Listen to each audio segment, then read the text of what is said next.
Bé, bona tarda. Jo vinc a mostrar-vos el d'iniciació de Key Studio 1 i de la SP32. El nostre curs és un curs més bàsic que no pas el que ha presentat la Marta. Jo us mostro com és la...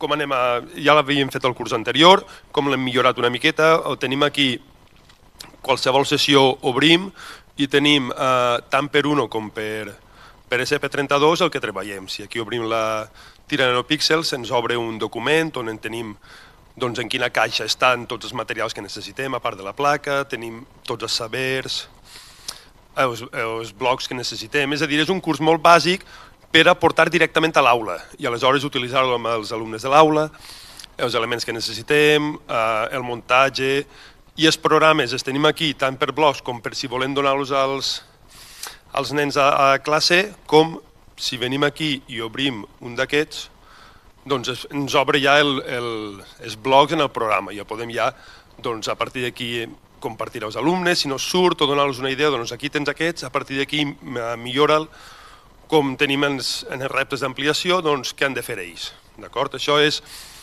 tot el material que tenim totes les pràctiques penjades i després tenim tot el material que ens han passat tots els alumnes que, així com aquest és per portar-lo a l'aula, doncs us mostro una que tenim un profe que està aquí, la Bel està aquí, que és el seu projecte, un dels projectes que hem fet, i la idea és el projecte aquest, el Fonament a l'aula, com la Bel va agafar aquesta caixa i tots els projectes us ensenyo la plantilla, ja sé que l'heu treballada per revisar com les tenim i com estem intentant que tots els projectes tinguin tota la mateixa distribució per tenir-ho tot així. És a dir, primer descrivim el projecte, en aquest cas és tot el que fa aquest projecte, després anem al nivell educatiu per al que està fet, el pressupost que ens costaria portar aquest projecte, d'acord? La taula de connexions, com es fa, aquí n'hi ha una foto, si no està l'esquema electrònic, aquí aquest està superben especificat, tots els materials que necessiten, en quins pins estan i tot.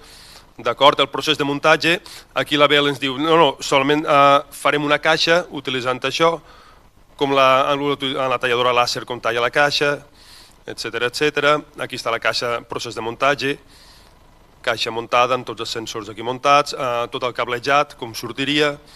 El programa el tenim aquí, ara us el mostraré, que és un programa supercomplet per a ser un nivell inicial de programació i explicació de què fa cada cosa del programa, és a dir, si el podem dur a l'aula amb els nens, ens podem mostrar i podem dir, mireu, això és tot el que fa aquest programa, d'acord, el bucle, aquí està tot especificat, continuo baixant,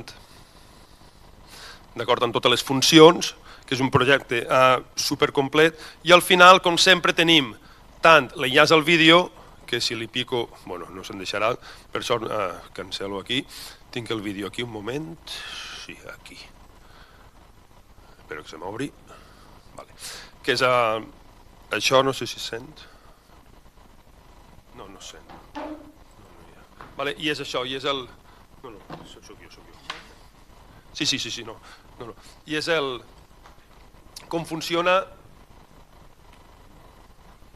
No sé. I és això, és tot el funcionament d'aquí del... què s'espera que faci, tot això per mostrar-los als infants, tot això, com van els leds, etc. I com entren alumnes, com ens diu que l'aula està plena d'alumnes, com surt un i surt el comptador, d'acord? I això als nens els encanta veure com ho han muntat ells, com funciona, d'acord? Sí, l'apago aquí. Ai, disculpeu, estàvem aquí. No solament això, sinó que també la Bel ens ha posat aquí l'enllaç al vídeo, l'enllaç al programa, que el tenim aquí. És un programa això que ens el podem nosaltres importar amb SteamMaker Blocks, podem fer-lo anar, etc. Més les conclusions i a part de millora. Això és tot. La idea de tots aquests cursos és, tenim ja... els que ho heu fet ja ho sabeu, tenim el material per portar a l'aula, més estem fent una base de dades en tots els nostres projectes per compartir amb els companys i poder treballar amb ells. I aquest curs l'hem fet tant l'Andreu com jo. I això era tot. Moltes gràcies.